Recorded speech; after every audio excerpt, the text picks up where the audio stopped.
Hello people of the internet on the mouth of the planet, welcome back to the Cup. This time it's sponsored by the Archers. It's not really, by the way, disclaimer, it's not sponsored by the Archers or affiliated with them in any way, shape or form whatsoever. But we've got quite a long video today, as you can see. There's timestamps are in the description in case you don't want to watch every single match. We're going to be talking for about 40 minutes straight though, so do keep me company throughout my descent into insanity. I decided I was going to do you know, especially long highlights packages for each game, which turned out to be a mistake. But yeah, some of the teams received byes through the first round, but two teams that did not were Kilmeaden and Kents. Two teams that were going to play each other in the Kilmac League the following week. But in this sort of warmer, Kents were the ones who took the lead first, and Adolf Hitler pounced on a very bad piece of defending from Bayern Kilmeaden to give Kents the lead. Yeah, I mean, there's not really, well, you can say if you want to give a tactical analysis of that, you could, but it would be really damning.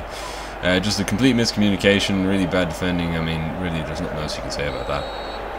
1-0, Bayern Kilmeaden found themselves in a hole pretty early on. They tried to get things going very quickly after the restart, which, to be fair to them, they had some success with. Heroes, they did have the players to do it, and it was certainly going to be a nice warming ground for them. It was John Maher who was playing everybody on side, and that allowed George Hadji to level the scores not 5 minutes later. So yeah, definitely set the tone for how things were going to go. As you can see, really just a nice header from Hadji to the fair, but really poor defending from Kent. So two pieces of poor defending have led to the goals. But yeah, it didn't really have anything else happen before the half, but it really picked up after half time. And a really lovely attacking move from Bayern Kilmeaden resulted in a Kim Jong-un finish to make it 2-1 to the visitors. So the lead had changed, and it looked like at this point momentum was firmly in the court of Bayern Kilmeaden. But yeah, again, I mean, just a really nice team move. Kronk Chapman playing unusually deep, but these players, they just know each other so well, and I mean, they've been playing together, and they're starting to play a bit. It might be a bit too late for them, but they're playing a bit, and they're still in with a chance at the league. So Kent's had a job on their hands to get the win. Anna Finnegan was the player who would do it though, and Gary Lineker linked up with Hitler, and Hitler almost scored, but he did get a corner from it. So Kent's, by the way, since the Kilmeaden goal, were just really peppering the Kilmeaden goal with chances. Hadn't been too long since the restart, but they didn't waste any time anyway. It was brilliant teamwork from the Pissman and Hottie Thotty to get the ball back there, and it was Hitler who got his second goal of the game. I mean, he's really having a stormer for Kent. Didn't really expect that when I moved him out the right wing from defensive midfielder, but that's really what's happening there. Oh my god, I'm a really bad person. But yeah, really, I suppose it was an exciting game anyway from a neutral point of view. It's hard to argue with it. It was really, I mean, just, you know, you could argue not great defending, but good teamwork, I think, from Kent, both off the ball and on the ball. Gremblow does have a height disadvantage there, so it's hard to blame him too much for what was going on. But yeah, nicely worked. This would lead us to full time. Kilmeaden would try and get another attacking chance to try to steal the game at the deadline, but Kronk Chapman just couldn't direct his effort at the way of the goal. So it was 2-2, and we were heading to extra time. Not the first time, or not the last time this would happen for the week, by the way. This was a week for extra time. It was the first competition where we were eligible for it. Kents did get a goal to go ahead following this corner. They tried, they just kept trying, and I mean, Kilmeaden's defense was a little bit suspect, but they just kept going and kept going and kept going. They're unlucky not to score there. They do score. I think, excuse me, I think off this corner they score. But yeah, it was really it was just poor defending from Bayern Kilmeaden, and they couldn't keep him away forever. They tried to attack there, Bayern Kilmeaden. God damn it, I'm after giving away how this game ends. But yeah, it was even enough game, and As you can see, they're 52 to 48. Not a whole lot in shots and shots on target. Kent were a bit more efficient with their shooting, and they played a few more passes, but that was about it. They had a few more corner kicks. Samuel Carpitz was definitely calling into action more out of the two goalkeepers.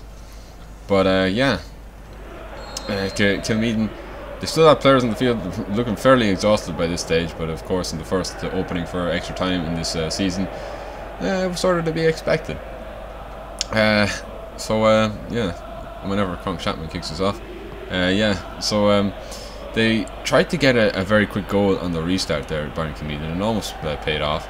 And some really poor giving the ball away there almost resulted in something. Dr. Avocadaman with a speculative shot, but Boone had a comfortable save to make there in the end. But now the counter-attack was on. They left themselves open at the back, and with energy reserves very firmly depleted. An absolutely brilliant ball from Gary Lineker, played through to George Weah, and George Weah just tucked it away. In off the post. It's what you love to see, isn't it? I mean, fantastic. It was certainly a brilliant counter-attacking goal, and George Weah, I've made him a bit lighter. I don't know why I made him a bit lighter than he normally is, but it could be just the base player that I based him on, and forgot to change it. Yeah.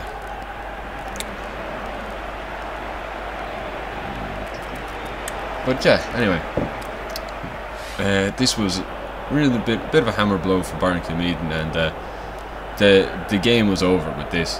They didn't score here, but they just had to take it down to the corner, and I mean, just reading the situation really well, Kents, they just took their time with it, and Bayern Kilmeaden could do nothing about it. So as a precursor to the league game, it bodes well for Kents, but Bayern Kilmeaden were not totally outclassed in this game. However, it is Kents that advanced to the second round of the Arches Cup.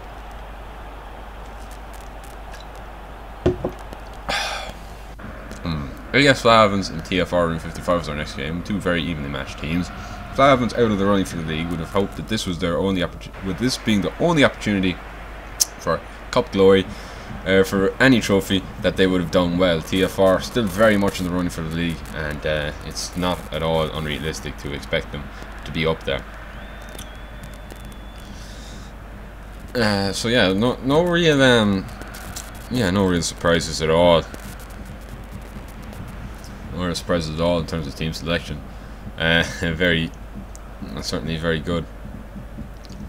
So it looks like it was going to be a good matchup, and this was one of the shortest highlights because this is one of the matches I did last, and I was just so tired by this stage. I didn't want to be talking for an hour straight, so I shortened the highlights for this one.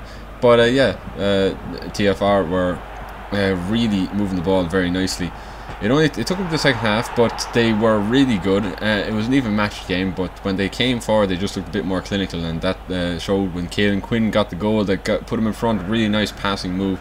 He did have a bit of luck with the post in the end, but I don't think you can hold that against him too much. It was Flahavans were making substitutions to try and change the game, but did I do so much? But it showed that Flahavans did have a lot up front. I mean, you know, it was hard to count them out totally.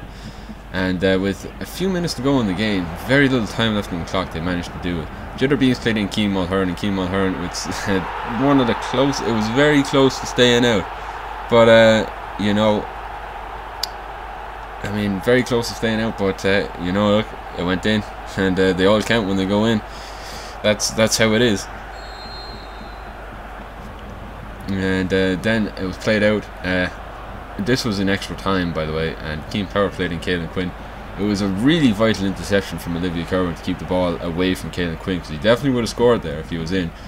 They definitely had a bit more about them. You get the feeling that Flahavans were holding on for penalties. This was their best opportunity, and it didn't come to anything because Keane Mulhern was just totally spent, as most players were at this stage. But TFR did do most of the pressing in the second half. Really good. I mean, it did go to penalties. They did get their wish, and we're going to see how that went now. So yeah, first with Keane Mulhern, he scored his penalty. He got it was Louis Power who stepped up for TFR, and he hit the crossbar with his penalty. I mean, oh man, it's it already put him at a disadvantage, but Flahavans then had the opportunity to go 2-0 up, and Paul Casey, I mean, he's a big presence in goal, but penalties are not his strong suit. This penalty was saved though. I mean, he turned up clutch. Look, fair play though, fair is fair.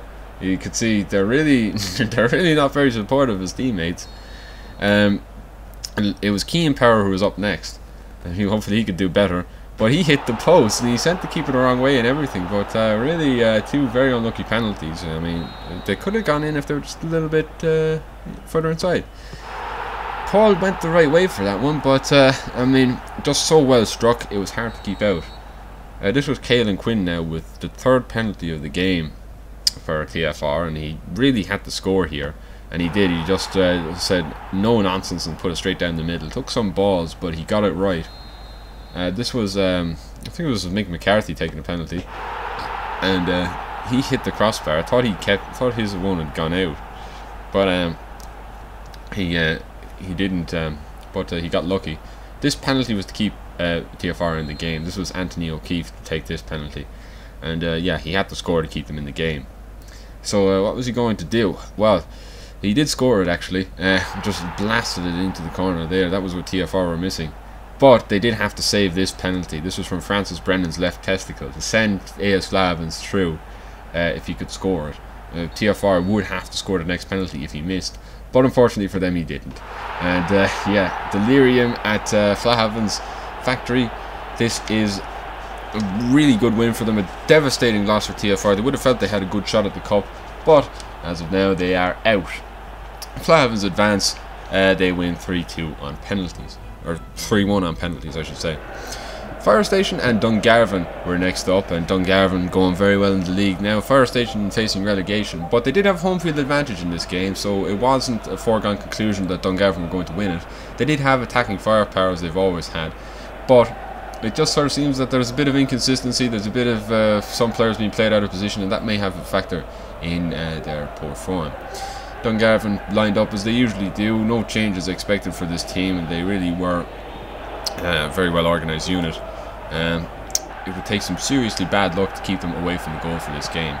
But Fire Station had a really good start to this game, a really unexpected start, and well, let's say Dungarvan weren't quite ready for how well Fire Station were going to come out of the blocks.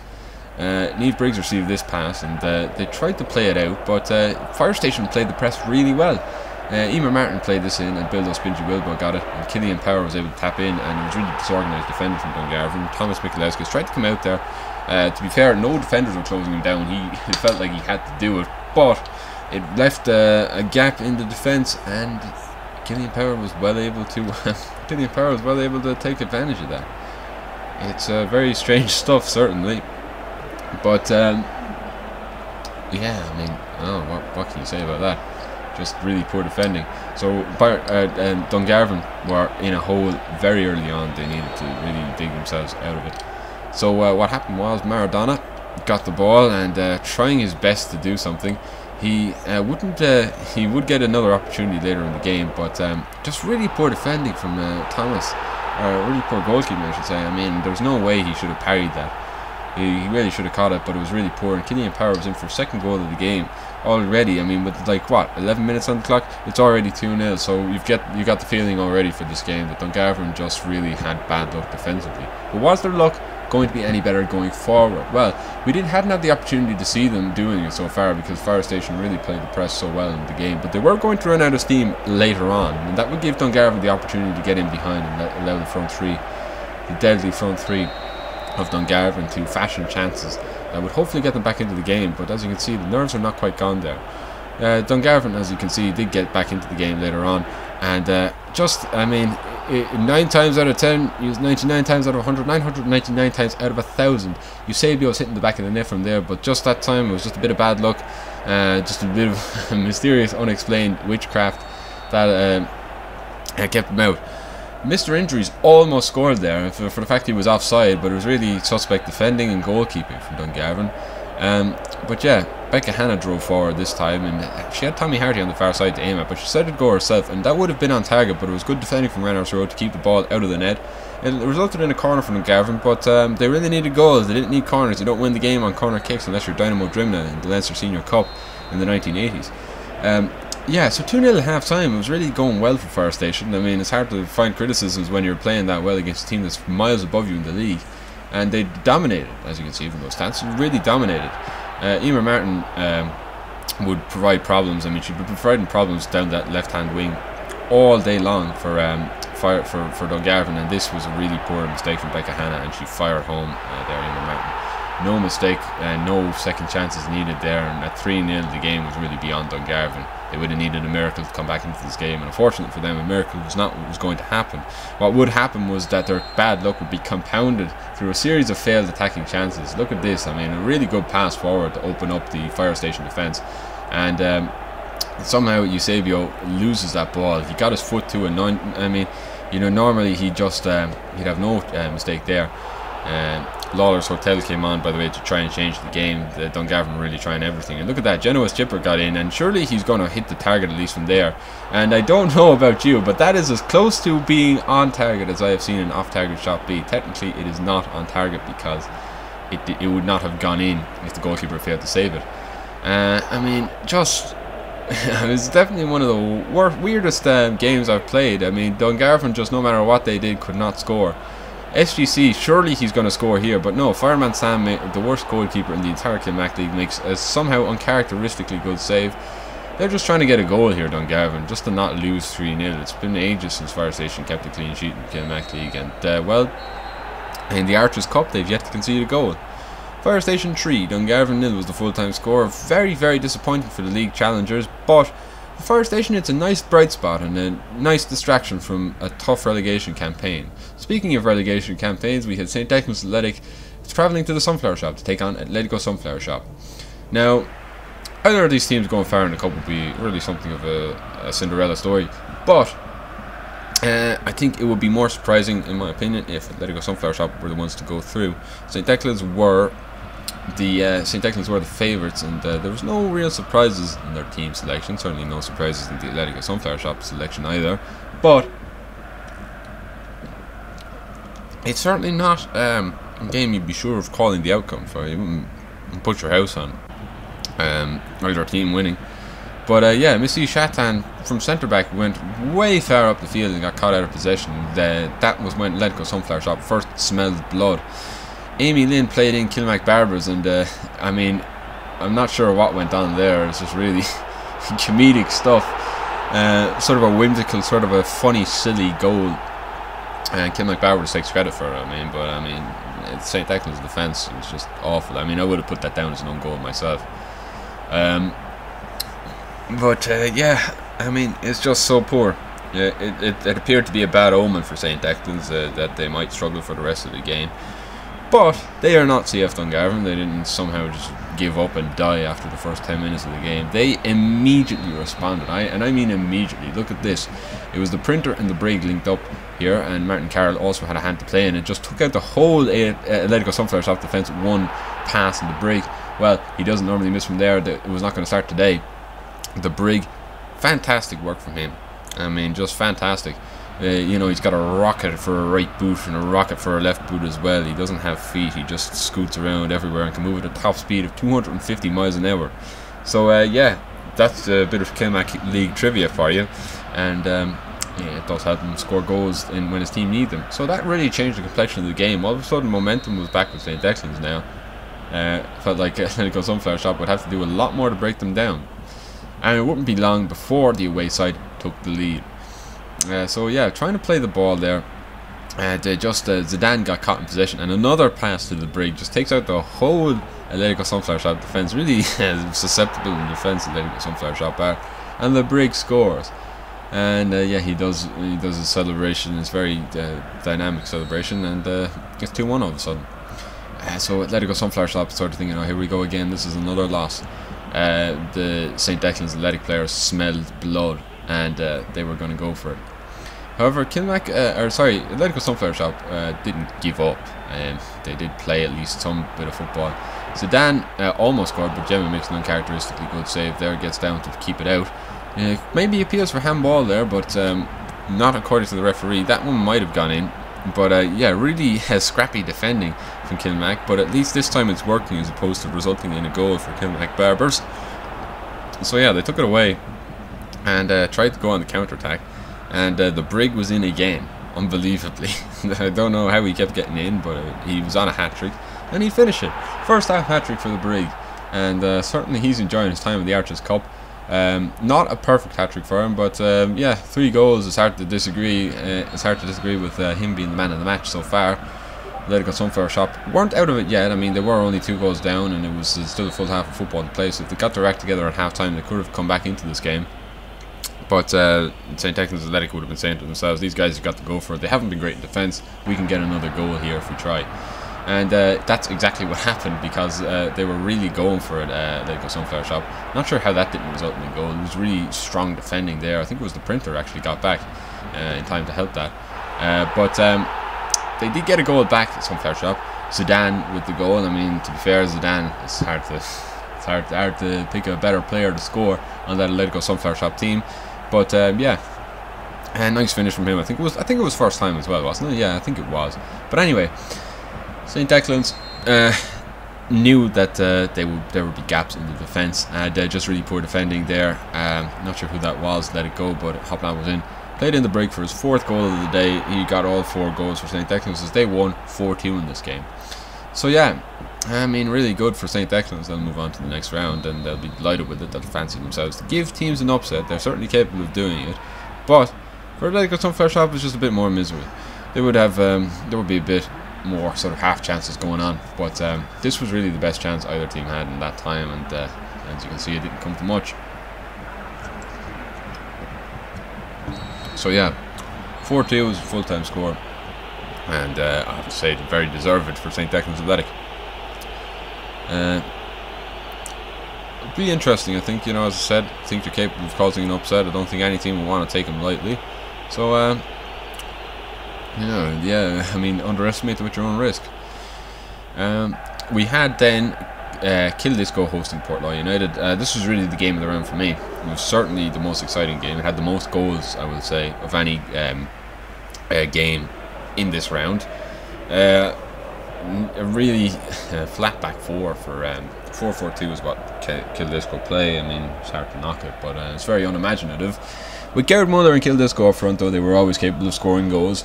Portlaw United, on the other hand, played a 4-3-3. It was Sean Power who would be relied on to get the goals for them, but there were midfielders who were capable of getting goals from distance, as we would find out in this game.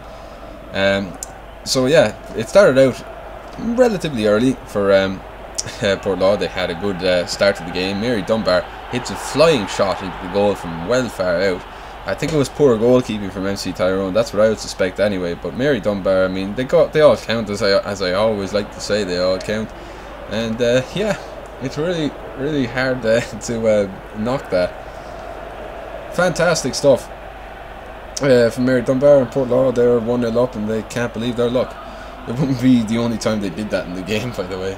But yeah, we're gonna have another look at this, and I mean, it's really hard to argue that should have gone in.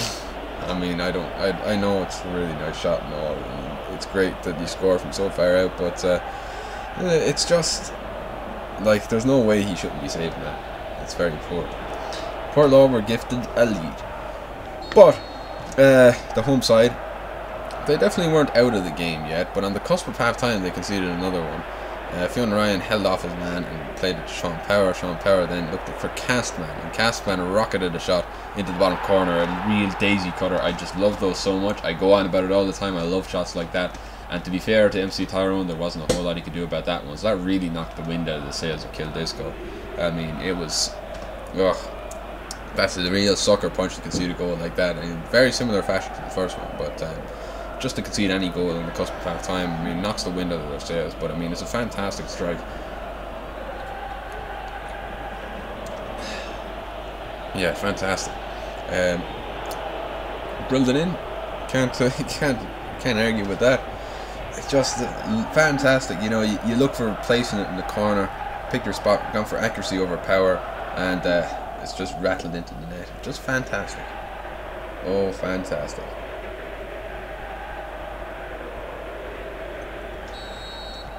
So yeah, with 2-0 at half time, Portlaw were definitely in the driver's seat, but 2 goals is a margin you can overcome. 3 goals is a lot harder to overcome. So this, yeah, that's of course they went 3-0 up. MC Tyrone really didn't cover himself in glory in this game. 3-0, and Fionn Ryan was the one who got this goal. So you had 3 different scorers for Portlaw, which is nice to see. But yeah, I mean, there's no way you should be scoring from that angle. That MC Tyrone is not doing everything he can in his power, I don't think, in that instance, to keep the ball out.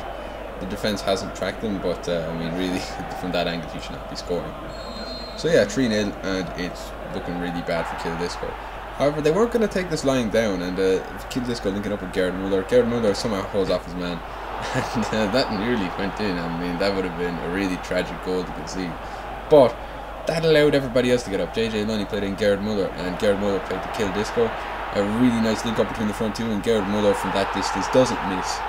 Not today, not ever, not now, not ever. So that lit a fire under Kildisco, I have to say. It really lit a fire under them. They really went for it in the last 10 minutes. Kildisco found himself in acres of space, and Shannon Kenny tried to come out to meet him there, stop him from getting a goal, but that only backfired. It left them in a very tenuous position.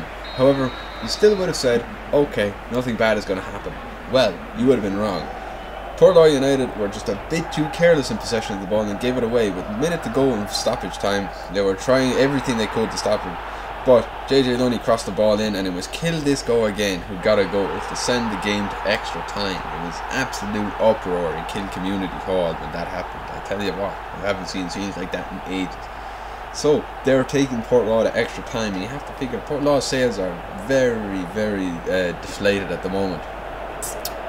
I mean, oh man, I mean, to concede like that, I tell you what, I was watching that thinking this is a Kildisco win now all day long. There's no way Portlaw could possibly turn the momentum around.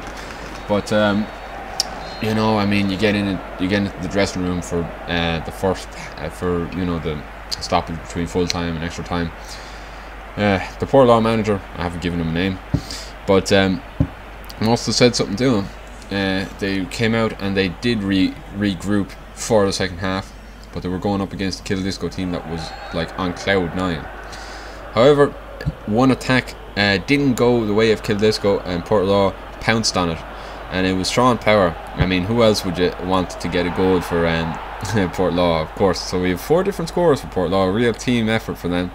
But yeah, I mean, I think it took a small deflection, but to be fair, most of the work was done at that stage. But that would do it. That was the goal that would end the game. I mean, they kept going forward. They just kept hammering. Kildisco. They showed why they are above Kildisco on the table today, and a really audacious bicycle kick attempt. I think if that had gone in, oh man, I don't know. But yeah, great win for Portlaw United, making it 4-3 to them, and they advanced to the next round of the cup. I mean, delighted for them. Really, they deserved it today. Final game of the round is Greenway Astros taking on Greenway Rovers. The Greenway Derby, as it is often called. We had this in the league about, let's say, 2 weeks ago, and Greenway Rovers lost that one. But yeah, I mean, this is a derby day. Neither of these teams are in the running for the league anymore, so this was really all they had to play for. So you could see it was going to be a really exciting game. And to be fair, it lived up to the billing of a really exciting game too. There was no surprises in team selection. They could field their strongest teams. They could afford to without any repercussions, given that this was the only game that mattered really for either of them. Greenway Rovers are at a small risk of relegation, but to be fair, I don't think that's going to happen for them. So yeah, I was expecting a really fiery game. And Greenway Rovers were the first to launch an attack, and it was Kylian Mbappe who cut inside. Really good defender from Wilfried Zaha, but it wasn't away. And it was only for a really dubious foul judged to have been committed there that Greenway Astros got away with not conceding. But they would strike first. Lee Wai Tong almost scored. I mean, it was a really warning shot when that happened. I mean, it was fantastic save from Lawrence Vigouroux to keep it out. But Greenway Astros were out for blood in the first half. Risto Stoichkov then got in. He almost scored. It was a really tight angle, to be fair to him, but he did well. Lawrence Vigouroux got down well and made a good save to react to the shot. But yeah, they really pressed hard in the first half, and then Stoichkov was in, and he wasn't going to make the same mistake twice. Oh fuck, he made a different mistake this time. Fuck. Yeah. Anyway, I'm very firmly. My brain is very firmly fried at the moment. Lawrence Figueroa was doing pretty much everything he could, but he was the only one doing everything he could to keep Greenway Astros at bay. 0-0 at half time. They were very lucky to go in at 0-0 at half time. There, Greenway Rovers. I mean, man, I don't know if this has to be one of the strangest games. It's similar to Dungarvan, I would say. Even and now I do know what happened in this game, so I don't think they can consider themselves that unlucky, to be fair. But it was certainly an unusual state of affairs. Stoichkov then played in Adam Carney, and really the Greenway Rovers defence just lost track of him in a way that they shouldn't have. But Adam Carney plays a very nice finish into the net, and yeah, that got the ball rolling for Greenway Astros. Finally, they'd scored, and now Greenway Rovers had to come out looking for an equaliser. Just really nice link-up play there, but very poor defending from Greenway Rovers. They really shouldn't be beaten like that, but these things happen. So yeah, Greenway Rovers came forward looking for it, but poor pass from Bjorn Dorsey. And really nice one-touch football from Greenway Astros, and Levi Tong chips in. I almost thought this went out, but no, it's nestled into the side net just as perfect as you could possibly hope. And Levi Tong, look at him, he's delighted, look what it means to him. Everybody's celebrating, jumping up and down, cheering, hooray. And yeah, what else can you say about that?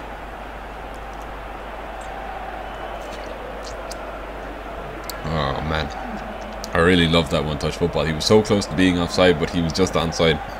And the finish, I thought I missed it actually. I thought he'd really missed it. But yeah, 2-0 up. It's second half.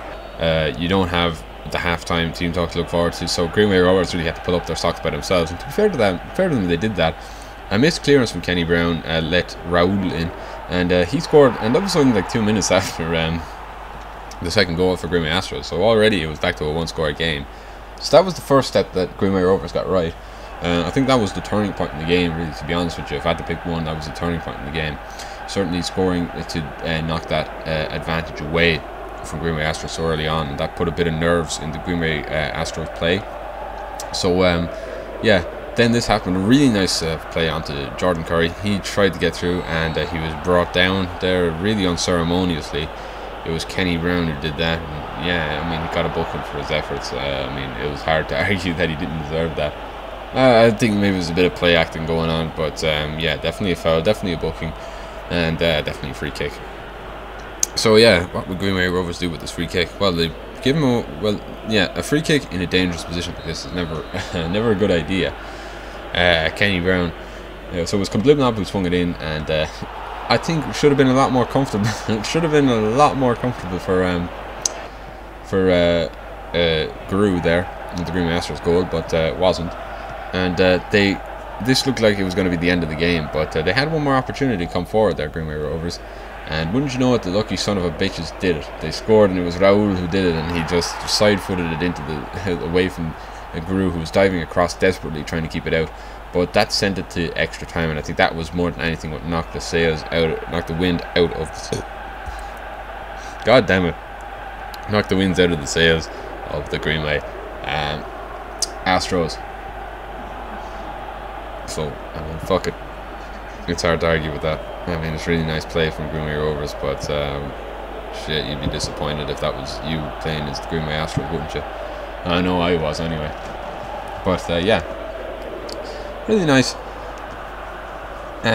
But just damn it, yeah, disappointing to concede so late on. But on the flip side, derby day, you've equalised against your rivals last minute. Hard not to savour that. So yeah, that would bring the game to full time, bring the game to extra time. It was going to be a tense game, but you have to say the favour is definitely with Greenway Rovers having turned the game around so late on. They'd scored the last 2 goals, and yeah, it was going to be hard for Greenway Astros to do anything about that. It was still a very even game, but they came forward, the Astros, and they tried to do something, but the defence for Greenway Rovers just really hardened up.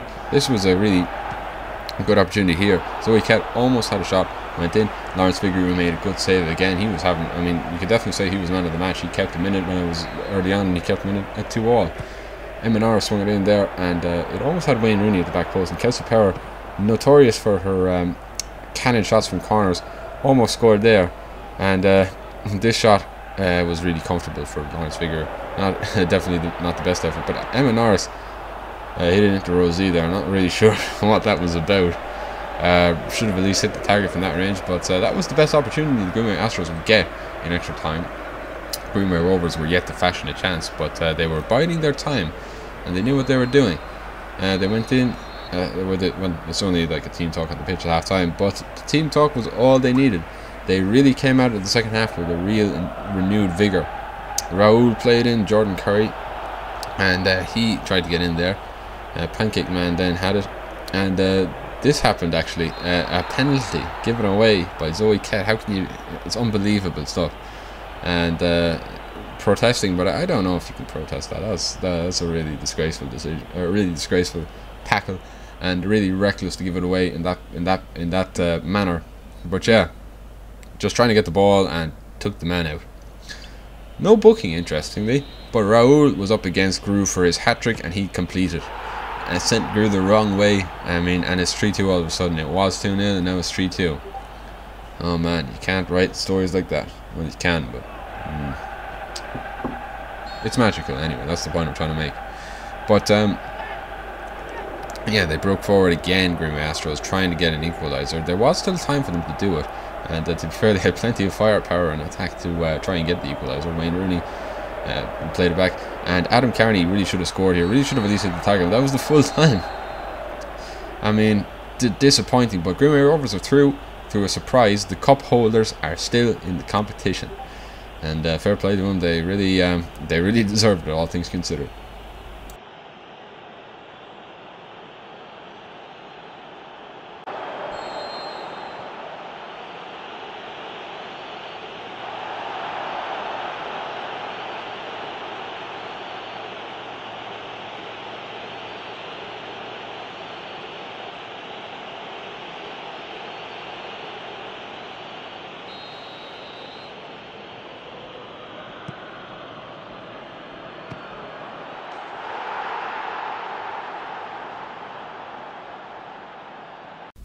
Hello, it's me again. Thanks for watching this video, if you did watch it all the way through. Even if you watched parts of it, I mean, fuck it, it was exhausting. To talk for that length of time uninterrupted. But yeah, this was really something. So, a few surprises certainly sprung up in this round, but a lot of the results were expected, or there were 50-50s that just sort of went the way of one team thanks to a stroke of luck. So yeah, I've got the draw for the second round here. All teams are going to be in it now. So if your team wasn't featured this week, they're definitely going to be in it next week. They were just lucky enough to get a bye to the next round. So, without further ado, here are the draws. Here's the draw for the second round. Kent FC will play host to Greenway Rovers, and Portlaw United will play host to St. Declan's Athletic. Dunhill Electrical Company will host Kilmac Thomas AFC. Tesco Ballybeg Wanderers will host CF Dungarvan. Or sorry, Fire Station, excuse me. Yes, Tesco Ballybeg Wanderers will host Fire Station. Domino's Pizza Zimbabwe will host Rathgormack Dynamos. Rainbow Hall FC will host Century United. AS Flahavans will host John Walters FC. St. Mary's Hurling will host Kiersey's United. That's the draw. I'm going to put it up there on the screen there briefly. Hopefully I don't forget to do that. But that's the draw. We're back to Kilmac League action next week, and then we're back into the second round of the Arches Cup. Other than the plan, thank you for watching my videos. If you like this video and you'd like to see more like it, like, comment, subscribe for all the Kilmac League content. This is the only place you can catch it. Until then, guys, I will see you next time.